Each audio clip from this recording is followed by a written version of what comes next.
going to show you how to replace a battery on the Philips OnSite AED. Now the first thing I'll mention on the Philips OnSite that's a little bit tricky is you'll notice on the actual battery that it states an install before date. So these come from the factory with typically about a 5-year install before date.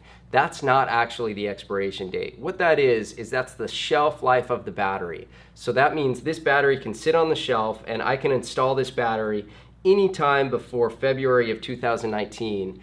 And then from that date that I install it, whether I install it right when I get it or if I let it sit on the shelf for several years, from the date I install it in the AED, the battery will last approximately 4 years from that date. That's why it's important with Philips batteries specifically to take a felt pen or document somewhere the exact date that you inserted the battery into the unit, or even better, put the date 4 years from the date you install it so you know when that battery is due to expire.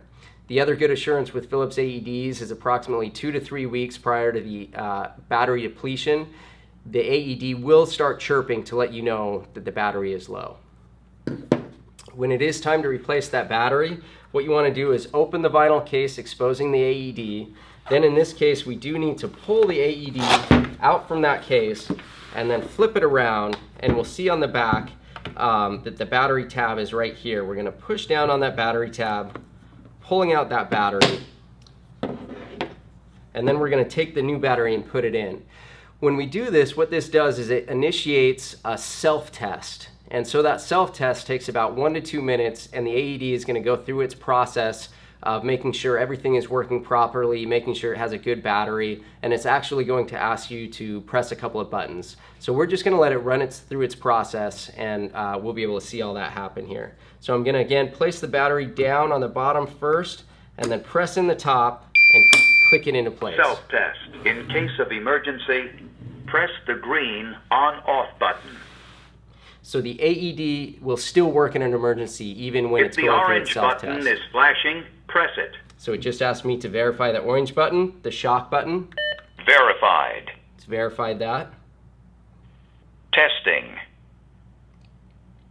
Now this process takes about, as I mentioned, 1 to 2 minutes. But if we did happen to have an emergency, you can always hit this green button and it will abort the self-test and go right into use mode. Testing. Again, once this battery is installed, it's going to last approximately 4 years from today's date. Testing.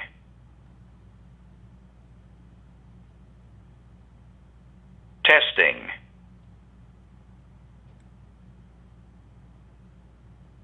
Testing.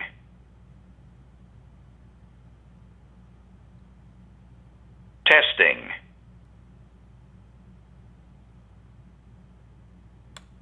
Testing. Now you may have heard that little click. That was actually an auto-initiated shock. Ready for use. That was an internal shock. In case of emergency, press the green on-off button. So as soon as this readiness indicator goes back to flashing green every few seconds, as it has, that's your indication that the self-test is complete. You don't need to do anything else. This AED is ready to be put back in the case and is ready for use. As soon as you're ready to use it, you can always turn on the AED by either pressing the on button or just pulling on the pull tab, which activates the AED.